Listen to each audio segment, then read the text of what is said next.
If the DeLorean hadn't existed, Tom Clancy would have had to invent it.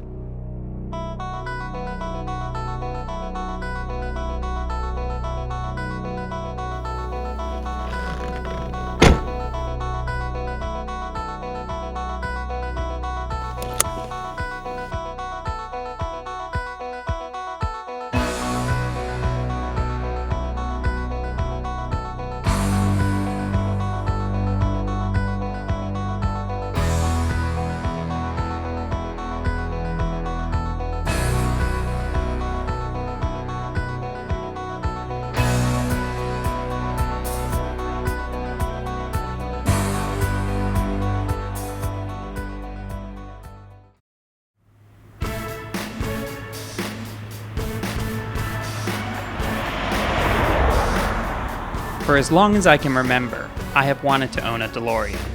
When I was 16, that dream came true, and it's been a crazy ride ever since. The car was beautiful, and we had a mechanical restoration performed to make it like new again. I joined the DeLorean Mid-Atlantic Club in 2009 and have been the president since 2010. The thing is, over the past 6 years, the car has gone from being something new and exciting to something that's just a part of daily life. So, for the next couple of weeks, I'm going to go talk to some of my DeLorean friends about what it is that keeps them so interested in the cars, see if I can reignite that spark. But first, we should probably do a brief history lesson.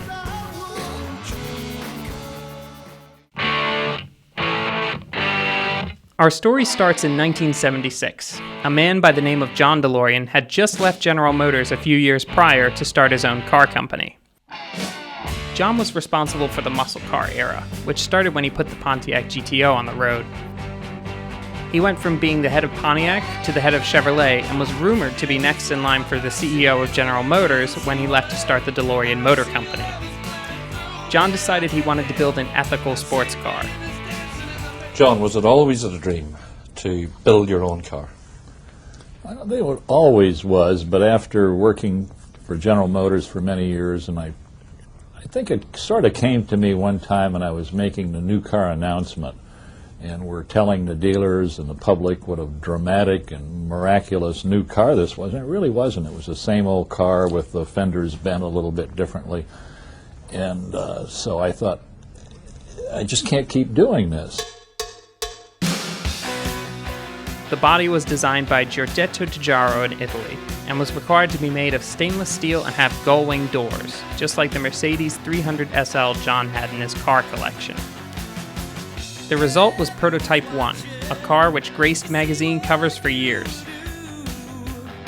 The car was given the name DMC-12, which was meant to refer to the projected $12,000 price tag. But after several years of re-engineering to make a car worthy of mass production, the price had doubled, up to $25,000. The chassis and suspension were designed by Lotus Cars in England in order to give the sports car handling, and the engine was a Peugeot Renault Volvo V6, producing 190 horsepower. A factory was built in record time in Northern Ireland using $120 million of British public money, a gamble which was made to provide jobs to the area by the Labour government. Production began in early 1981 and seemed to be doing well at first. The DeLorean. Gull-wing doors rise effortlessly, beckoning you inside. The sleek, stainless steel DeLorean. Beautifully crafted for long life. The DeLorean is one of the most awaited automobiles in automotive history. Drive the DeLorean. Live the dream today.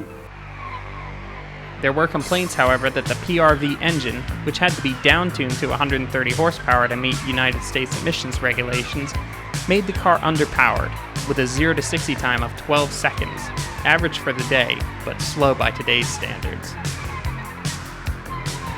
Throughout the life of DMC, there were various plans for other cars, ranging from a twin-turbo version which almost made it to production, and a four-door sedan which was later rumored to be rebadged as the Lamborghini Marco Polo concept. One of the more interesting ideas to come out of the company were two 24-karat gold-plated DeLoreans, which sold for $85,000 in December of 1981. Unfortunately, the dream could not last forever. In 1982, with many cars sitting unsold on the lots and at the factory, DMC went into receivership with just 9,000 DeLoreans built. Gull-wing doors rise effortlessly, beckoning you inside. The sleek, stainless steel DeLorean. Stop. This may be your last chance ever to live the dream. Own the legend for only $18,995, including a 1-year, 12,000-mile warranty. Reserve yours now before it's too late. Step right up and get yourself a brand new DeLorean. No household should be without one. Just $60,000 in 3 easy weekly installments. Yes, sir. These little babies are selling like hotcakes. Things were about to get even worse, though, for John DeLorean. Good evening. This is the CBS Evening News. Dan Rather reporting. It's a story of big business, big pressure, big money, and the crime of cocaine. The FBI lured DeLorean into a drug deal by insisting that they were investors, and then threatening to kill DeLorean's family if he did not participate in the deal. DeLorean was arrested on October 19, 1982, and charged with trafficking cocaine. After several years of fighting the case but not even calling a single witness, DeLorean was acquitted on all charges. DeLorean's attorney later wrote that it was a fictitious crime and that without the government there would have been no crime. DeLorean tried to start many other projects over the years, but was unable to ever acquire any investors. He died on March 19, 2005 at the age of 80 from a stroke. The DeLorean car, however, did not fade into obscurity. In 1985, the film Back to the Future was released, which starred the car as a time machine.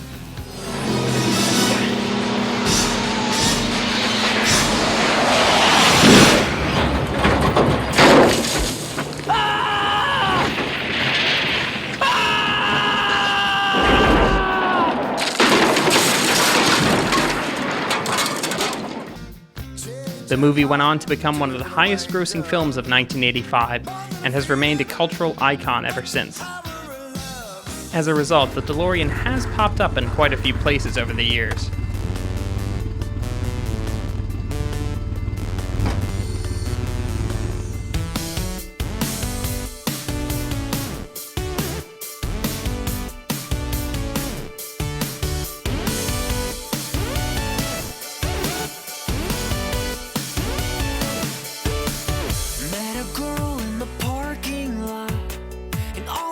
Say hello. Her pepper spray made it rather hard for me to walk her home, but I guess that's the way it goes. Tell me again, was it love at first sight when I walked by and you caught my eye? Didn't you know love could shine this bright? Well, smile because you're the deer in the headlights.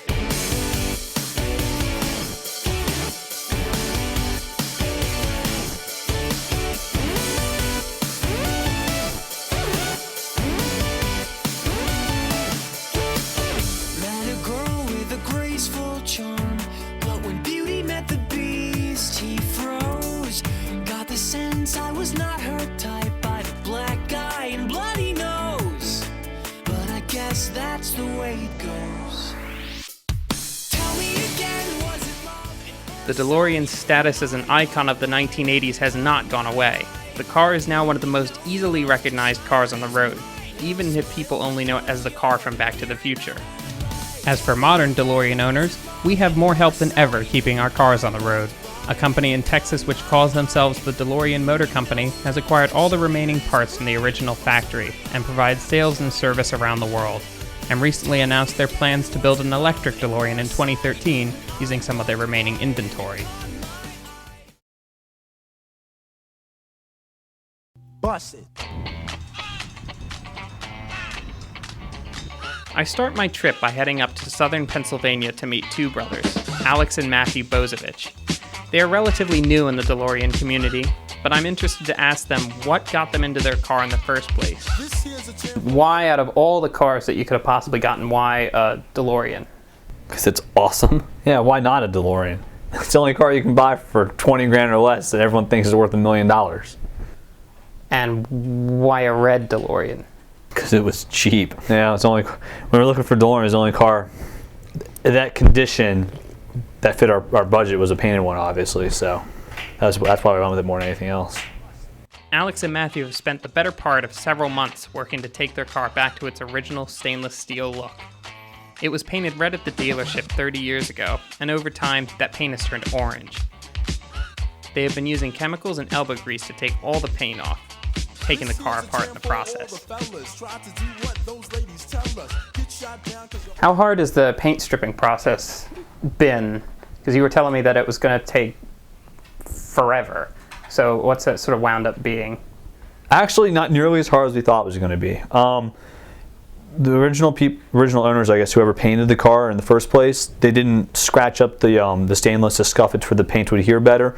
So all the grain underneath the paint was intact. So once we put on the paint stripper and took most of the paint off, all the grain underneath is, in perfect condition. So it's not taking as much effort than just stripping the paint and then putting the panels back on the car. We thought we were going to have to regrain the whole car when we did that, which would take hours upon hours of just manual labor, sitting there and sanding and things like that. But it's not been that difficult, to be honest with you. It's been a lot easier than we thought it would be, which is nice.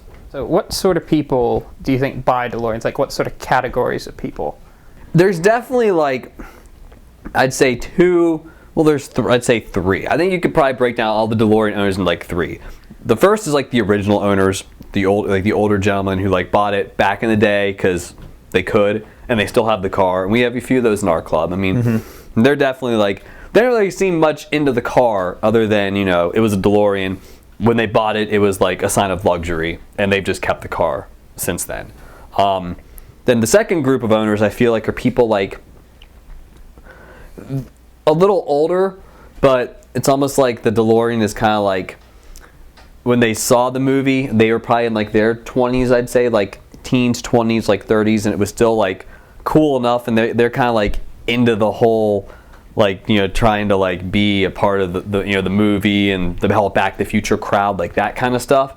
And then I feel you have people like us, the young guys who are more, we saw the movie when we were 2, 3, 5 years old, and we've just grown up thinking, oh dude, Marty McFly was awesome, you know what I mean? You gotta have that car. That's definitely I feel all the owners can kind of fit into one of those three groups. I've observed, I guess my brother had a different answer for that. I observe them in categories of what kind of occupation they're in more than the age group.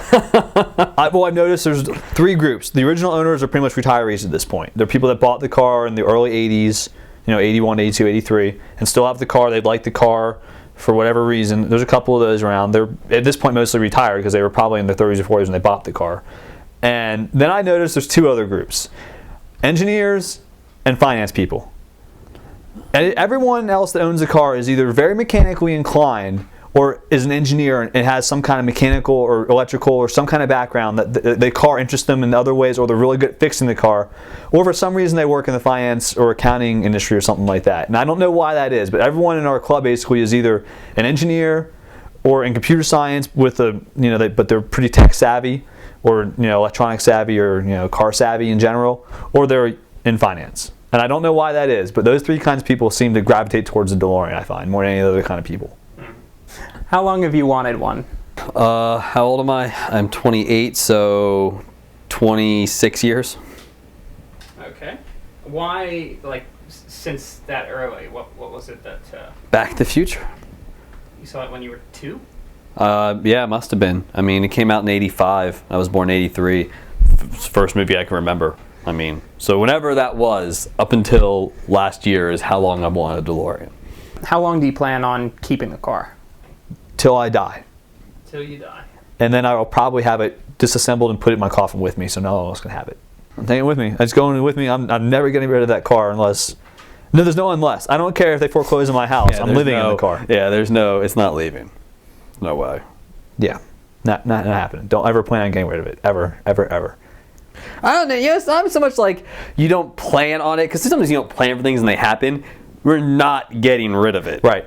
Not so much we don't plan on it. It's not going to happen. Yeah, I would lose my house before I lost the car. Absolutely. So I can buy another house. Yep. Absolutely. There's a million houses in America. There's only, probably 5,000, 6,000 DeLoreans left.